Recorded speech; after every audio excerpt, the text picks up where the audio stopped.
the political economy of our field with the arts, because it is, I think you were speaking about it being an object and not an object, because of what we call the intangibility, the shareability, the non-consumability of the arts. It makes it requiring funding, and it cannot survive from its own funding. And as a result, and that's why it became a public good, and as a result, the people who will provide funding, whether it's public funding or others, have a say in our field, and they ask us always to kind of prove that we're good to them, to those who have the money. And in order, and this is becoming also a proof of the fact that we have a lot of impact.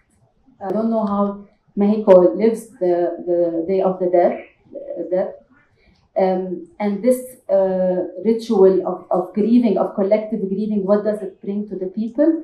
But this edition of Dream City felt as if we were all kind of opening a wound and looking at it and trying to understand and to feel this intensity of loss. One of the works I saw was done by two Tunisian artists, young artists, looking at the scars of torture.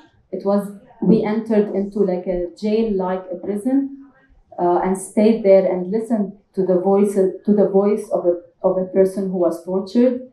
The other work was was a theater performance by Jalila Bakkar, one of the leading women playwrights in the region, in the Arab region and in Tunis.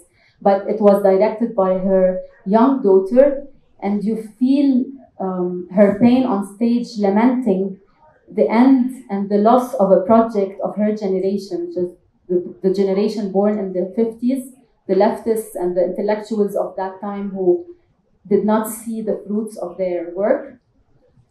And two films from Syria, one telling the story of Yarmouk, a Palestinian refugee camp that was destroyed, and the other film telling the story of 3 men who took part in the uprising but ended up in Europe, and the feelings of exile and also loss.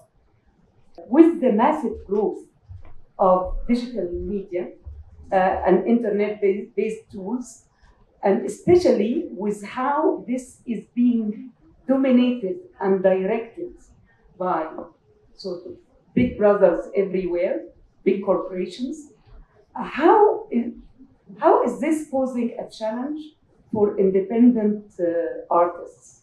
How can independent artistic expression find its way in a digital world that is dominated by huge powers? When the organization started as a traveling film festival, we would show documentaries in different communities where we were showing a lot of times the tragedies, the struggles of communities outside of Mexico, right?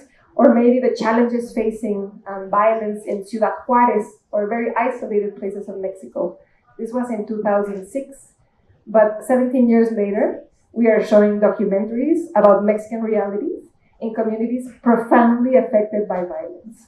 Every time we show a documentary, someone in the audience has a family member that has been disappeared, that has been killed, that has been tortured. There are sometimes the children of journalists, a lot of them who have been murdered, Mexico being now officially the country where it is most dangerous to be a journalist. And so this reality of violence is inescapable in terms of when we talk about art, who is art directed to, what kind of trauma are audiences undergoing, what kind of mediation work we have to do with audiences. Critical to this context and to understanding this broader reality has been the rise in militarization in Mexico. And this is key to understanding the critical concerns of both the publics that galvanize around documentary, but also documentary filmmakers. And key to understanding the cuts in the arts, right? Just to provide a lens through which to understand how militarization has risen, causing, of course, hundreds and thousands of human rights violations, an increase in everyday violence in people's communities, but also to stress the fact that art is being severely defunded to fund the military. So next year, 2023, the military will have 492 million pesos every day to spend. This is double of what two main art programs cost a year. So every day you could fund two art programs, Jóvenes Creadores and Sistema Nacional de Creadores, for an entire year. So this is just not a budgetary issue, of course. This is the perpetuation of a security model that has largely failed